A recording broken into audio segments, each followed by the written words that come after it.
जहाँ भी जाते जो भी पौधे दुर्लभ उनको लगता लाके धीरे धीरे लगाते गए।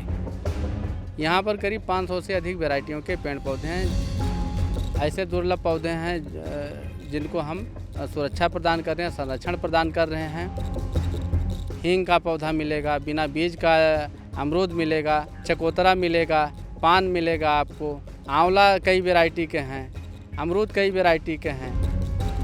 अब खेती जो है नफ़ा का सौदा लगता है, पहले घाटे का लगता था। आज हम आपको जिस खेत पर, जिस बाग में लेके पहुंचे हैं, यहाँ आने के बाद आप भी अपने आप को इस पूरे बाग में घूमे बिना नहीं रोक पाएंगे। वजह यह है कि एक ही जगह पर आपको लौंग, छोटी इलायची, बड़ी इलायची, सेब, खजूर, देसी खजूर, ईरानी खजूर, पान, नारियल, न जाने कितनी ही तरह के पौधे मिलेंगे। यहाँ पर सब्जी भी है, यहाँ पर फल भी हैं, यहाँ पर मसाले भी हैं। वो मसाले जो अमूमन जिनकी खेती केरल जैसे क्षेत्र में दक्षिण भारत के देखने के लिए मिलती है। हम इस समय पहुंचे हैं गोंडा के नयापुर गांव में। हमारे साथ में यहाँ के किसान हैं शिव कुमार मौर्य जी, जिन्होंने एक शौक के तहत, इस बात की शुरुआत हुई थी लेकिन अब ये शौक व्यवसाय बन चुका है और आगे बढ़ रहा है। बहुत बहुत स्वागत है शिव कुमार जी आपका। धन्यवाद सर। शिव कुमार जी, ये बताइए कि ये इतना बड़ा बाग, पहले तो बताइए कितने क्षेत्रफल में लगाया आपने? ये हमारे पिताजी लगाए, स्वर्गीय श्री बंसाज मौर्य, सन 1980 में। उन्होंने इस फार्म को शौकिया तौर पर लगाया हुआ था और वो जहाँ भी जाते जो भी पौधे दुर्लभ उनको लगता लाके धीरे धीरे लगाते गए। दूसरा ये हम बताएं कि उन्होंने ये सारे पौधे जो धूम्रपान, बीड़ी, तंबाकू लोग पीते खाते हैं, तो हर महीने का और साल का जोड़ करके उसका पैसा इसमें लगा हुआ है। अच्छा। हाँ, तो मतलब उन्होंने एक संदेश समाज को दिया कि हम जो बीड़ी तंबाकू पी खा के उड़ा देते हैं, दूसरा रोग भी बटोर लेते हैं, तो आप अपना पैसा बचाइए, स्वस्थ भी रहिए। तो उन्होंने एक पर्यावरण का संदेश भी दिया। तो क्या पहले ये धूम्रपान, बीड़ी, तंबाकू सेवन करते थे? हाँ, जिसे छोड़ के शुरू? जी हाँ, वो पहले करते थे। फिर उन्होंने जो है किसी संत के शरण में गए तो मतलब उनको ज्ञान हुआ, तो इस प्रकृति की सेवा में आ गए। और भूगोल में काफ़ी रुचि थी पिताजी की। यहाँ पर कुल कितनी तरह के पौधे हैं, कौन कौन से? यहाँ पर करीब 500 से अधिक वैरायटियों के पेड़ पौधे हैं, जिसमें औषधियाँ भी हैं, फलदार पौधे हैं, शोभाकार, छायाकार और ऐसे दुर्लभ पौधे हैं जिनको हम सुरक्षा प्रदान कर रहे हैं, संरक्षण प्रदान कर रहे हैं। जैसे आपको इलायची मिलेगी, हींग का पौधा मिलेगा, बिना बीज का अमरूद मिलेगा, एक भी बीज उसमें नहीं होता है, चकोतरा मिलेगा, पान मिलेगा आपको। ऐसे आंवला कई वैरायटी के हैं, अमरूद कई वैरायटी के हैं। और आप ये नारियल जो है, नारियल जो हमारे यहाँ लोग कहते थे कि नहीं हो सकता, इसको भी पिताजी ने लगाया और बहुत बढ़िया फल दे रहा है। और ये मिट्टी का कमाल है कि मार्केट से जो लाते हैं उससे ये 20 गुना मीठा होता है। तो मिट्टी ऐसा क्या खास है? अब ये दोमट मिट्टी है, ये हो सकता है मिट्टी का इसमें क्या है कुदरती माया, लेकिन बहुत बढ़िया ये होता है। और इसको हम नमक भी देते हैं, समुद्री एरिया का ये पौधा है चूँकि, तो उस तरह का हम इसको मौसम देने की व्यवस्था करते हैं और उससे जो है बढ़िया फलत आती है। और जो हमारे यहाँ आते हैं उनको खिलाते भी हैं जो है। सहजन भी लगा हुआ है? जी, और हम सहजन की भी खेती करते हैं और इस समय हम आधा एकड़ लगाए हुए हैं और उसका हम पाउडर बनाते हैं। सहजन 300 से अधिक रोगों में काम आता है, जिनको शुगर है या घुटनों में दर्द है या थायराइड है, ऐसे तमाम प्रकार के रोग व्याधि हैं। तो हमारे यहाँ क्या नाम है, हम मशीन लाए हैं, ये इलेक्ट्रिक ड्रायर मशीन। अभी तक बारिश का मौसम होता था तो पिछले 3-4 सालों से हमारा बारिश में मतलब पत्ते सूख नहीं पाते थे, सड़ जाते थे। तो जब मशीन ले आए हैं तो उससे हमारा सारे पत्ते सूख जाते हैं। पिसाई मशीन में पिसाई करके, पैकिंग करके और उसको बढ़िया से बिक्री हो जाती है। और इन सारी चीज़ों के लाभों को मैं बताने के लिए हमारे आसपास जो इंटर कॉलेज हैं, डिग्री कॉलेज हैं, किसान भाई हैं, सबको मैं समय निकाल के जाता हूं, उनको बताता हूं कि सहजन आपके लिए कितना उपयोगी है।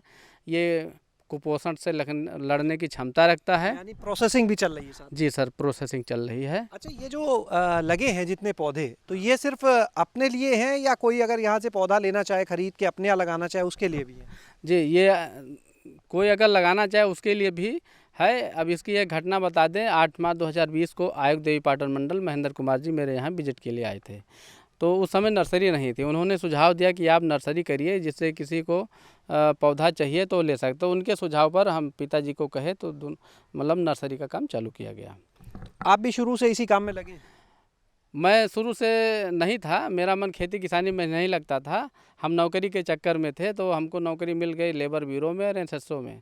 चूँकि वो संविदा की नौकरी थी, काफ़ी भाग दौड़ थी, तो हमने उसको छोड़ दिया और उसके बाद कई शहरों में गए, लेकिन वहाँ हमारे ढंग का कोई काम नहीं लगा।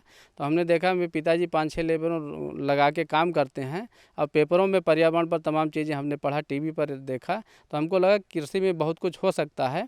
और हमने एक किताब हमको मिली थी, किसान वैज्ञानिक, जो है डॉक्टर महेंद्र माधव जी ने लिखा है, इंडिया के करीब 56 किसानों की सक्सेस स्टोरी। तो उसको पढ़े, बड़ा हमको उससे लाभ मिला और कई जगह हम घूमे टहले।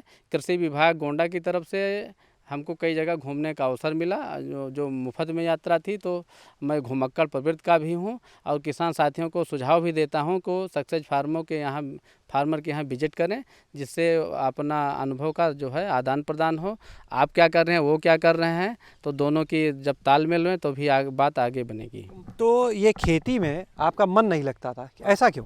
पिताजी ने इतनी बढ़िया और इतनी बड़ी बगिया लगाई, इतनी ज़मीन, क्यों मन नहीं लगता? उसमें हमने देखा जो है क्या नाम है, घाटा हो जाता था। उन्होंने पैदा किया तो मार्केट में ले गया, उसका कोई भाव ही नहीं है। तो जब भाव नहीं था तो हमको लगता था कि ये घाटे का सौदा है। हमारे यहाँ एक बार हम घटना बताएं, चुकंदर बढ़िया पैदा हुआ, मैं मार्केट में ले गया, उसका कोई भाव ही नहीं था हैं। वैसे वहाँ वो सड़ गया 1 हफ्ते में और कुछ पैसा नहीं मिला। तो मेरे मन में आया कि क्यों ना इन सब चीज़ों की ऐसी कोई मशीन लगाई जाए जो प्रोसेस कर ले और उसको साल 6 महीने के लिए पैक करके रख दीजिए कि ख़राब ना हो। तो हमने एक जूसर ले आए और जूसर ले आए, अब उसका हम जूस निकालते हैं और जो उसका अवशेष होता है उसका हम पाउडर बना लेते हैं। पिताजी मेरे वैद्य थे, उसी परंपरा में मैं आगे भी काम कर रहा हूँ और लोगों को दे रहे हैं जिनको एनीमिया की कमी होती है, बढ़िया वो लाभान्वित हो रहे हैं। तो कुल मिला के अब खेती कौन सा सौदा लगता है? अब खेती जो है नफ़ा का सौदा लगता है, पहले घाटे का लगता था। अब मैं लोगों को सुझाव देता हूं कि कृषि में अपार संभावनाएं हैं। एक दाने से 1000 दाने बनाने की क्षमता हमारे किसान भाइयों में है और कृषि ऐसा उद्यम है कि आप अनंत संभावनाएं हैं जिसका कोई अंत नहीं। और युवा साथियों प्रोसेसिंग में अभी और क्या-क्या काम आप कर रहे हैं? क्या-क्या चीज़ें? जी, प्रोसेसिंग में हमारे यहाँ गन्ना की कोल्हू भी थी, तो बीच पहले बहुत चली, बीच में खड़ी हो गई। तो हमने देखा कि इससे काम हो सकता है और तो हमने इसका गन्ने का सिरका बनवाया और बढ़िया से लोग डिमांड कर रहे हैं और वो बिक रहा है। बिक्री बढ़िया है? जी, जी, बढ़िया हो रही है।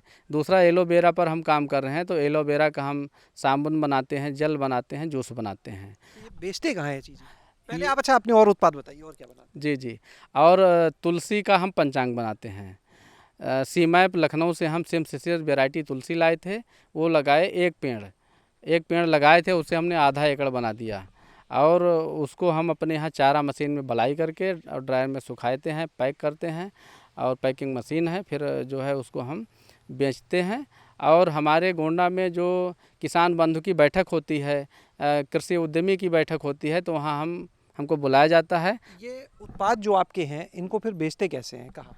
जी, आज का ज़माना सोशल मीडिया का है, तो हमारे जो भी उत्पाद होते हैं या खेती किसानी करते हैं उनको हम फेसबुक पर, व्हाट्सएप पर डालते रहते हैं और हमारे इलाके के जो भी पत्रकार बंधु हैं, इलेक्ट्रॉनिक मीडिया, प्रिंट मीडिया, उन लोगों को मैं अपनी बात बताता हूँ, भैया मैं खेती कर रहा हूँ, आइए इसको देखिए और अपने उसमें छापिए।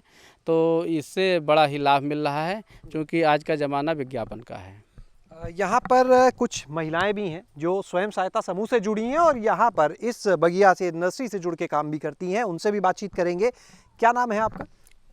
मेरा नाम कुसुम मौर्य है जी, मैं ग्राम रायपुर और मेरे समूह का नाम सम्राट महिला स्वयं सहायता समूह है।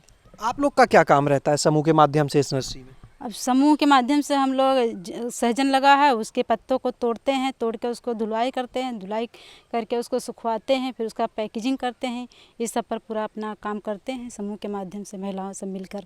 यहाँ पर आपने देखा कि किस तरह से जो समूह की महिलाएं हैं वो भी यहाँ नर्सरी से जुड़ी हुई हैं। इसके अलावा 500 से ज़्यादा तरीके के यहाँ पर जो पौधे हैं, पेड़ है, फल, सब्जी और मसालों के एक ही जगह पर अगर आपको देखना है कि इलायची कैसे पैदा होती है तो उसके लिए केरल की जाने की ज़रूरत नहीं, यहीं पर आप देख सकते हैं।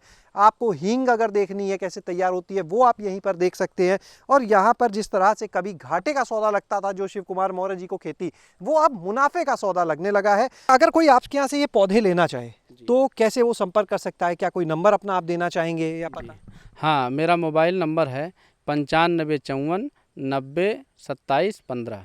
आपने देखा कि किस तरह से इस शानदार जगह पर तमाम तरीके की फसलें ली जा रही हैं, चाहे वो सब्जी हो, फल हो, मसाले हो, और खेती को कैसे प्रोसेसिंग में आकर मुनाफे का सौदा बनाया जा सकता है, ये भी शिव कुमार जी ने समझा दिया है। और सबसे खास बात कि उनके पिताजी ने जब इस बगिया की शुरुआत की तो एक बड़ा संदेश कि नशा, धूम्रपान ये छोड़िए और उससे जो पैसा बचे उसे किस तरह से पर्यावरण संरक्षण में लगा सकते हैं, उसे किस तरह से आमदनी के जरिए के रूप में परिवर्तित किया जा सकता है, वो भी एक बड़ा संदेश उन्होंने दिया है। शैलेश अरोरा, गांव जंक्शन।